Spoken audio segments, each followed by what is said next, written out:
Salut, je suis Gigi et bon retour. Dans cette leçon, nous débloquons une étape clé pour créer une application fonctionnelle, ajouter des actions. Les actions rendent votre application interactive, permettant aux utilisateurs de faire plus que simplement consulter des données. Ils peuvent créer, mettre à jour et interagir avec. À la fin de cette leçon, vous comprendrez les différents types d'actions disponibles dans Software, comment ajouter des boutons permettant aux utilisateurs de créer et modifier des enregistrements, comment utiliser des actions de navigation pour améliorer le parcours utilisateur et comment utiliser des actions avancées comme les déclencheurs d'interfaces de programmation pour des intégrations avec des plateformes comme Zapier, Make et d'autres.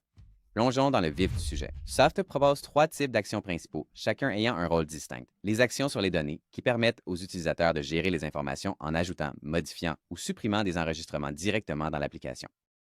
Les actions de navigation, qui aident les utilisateurs à naviguer facilement en liant vers d'autres pages, en faisant défiler vers des zones précises ou en ouvrant des liens externes. Et les actions avancées, qui permettent des opérations plus complexes, comme déclencher des appels d'interface de programmation pour automatiser les flux de travail.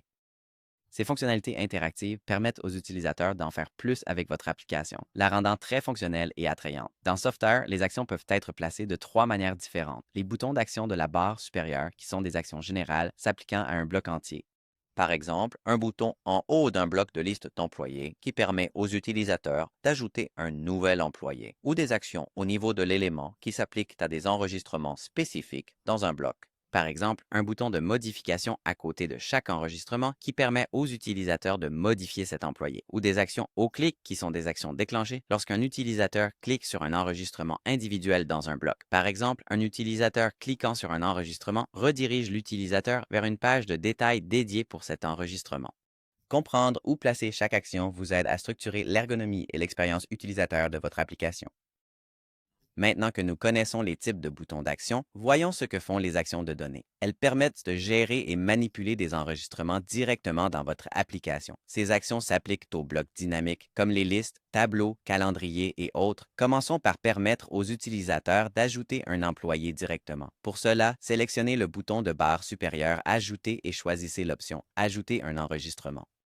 Personnalisez les champs d'ajout d'enregistrement. Associez chaque champ de formulaire à votre source de données et sélectionnez les types de saisie. Pour le nom de l'employé, choisissez une saisie de texte et associez-la au champ Nom dans votre base de données.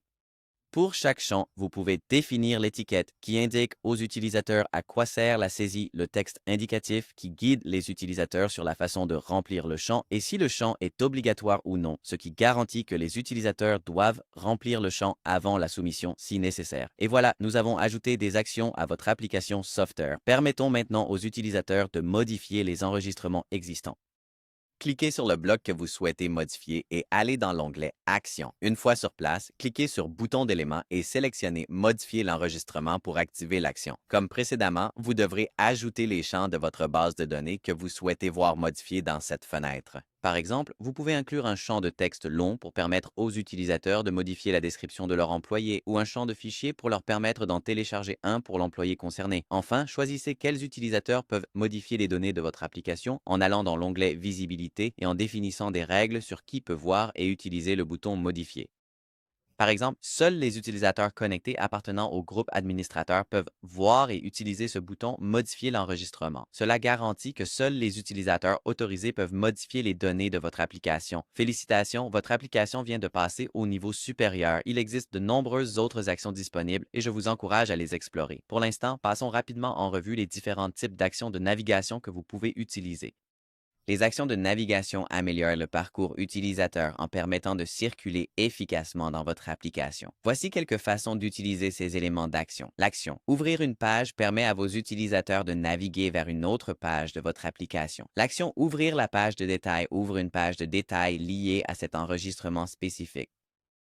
L'action Ouvrir URL redirige les utilisateurs vers un site web externe ou l'action Faire défiler vers qui déplace la vue de l'utilisateur vers une section précise de la page. Maintenant que nous comprenons ces actions, passons à la section finale avec les actions avancées. Les actions avancées permettent de booster votre application grâce à des flux de travail et des intégrations puissants. Vous pouvez déclencher des appels d'interface de programmation personnalisés pour des flux complexes, comme envoyer une notification Slack lorsqu'une nouvelle tâche est ajoutée. Utilisez des blocs spécifiques comme le Kanban pour permettre aux utilisateurs de déplacer des tâches entre les colonnes. Par exemple, de En cours à terminer avec Software qui met automatiquement à jour le statut de la tâche sur Terminé dans la source de données. ou permettez aux utilisateurs d'exporter les données en format CSV ou PDF pour une utilisation hors ligne.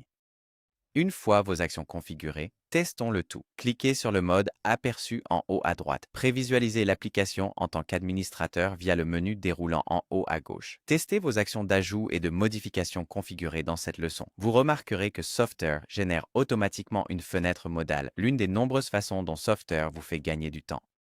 Et voilà, vous venez de transformer votre application en un outil entièrement interactif en ajoutant des actions qui permettent aux utilisateurs de créer, modifier et naviguer dans les données en toute fluidité. Dans la prochaine leçon, nous nous concentrerons sur l'authentification des utilisateurs, la configuration de la connexion, l'inscription et la gestion des comptes pour une expérience sécurisée. D'ici là, prenez le temps d'ajuster vos actions et je vous retrouve dans la 5e leçon.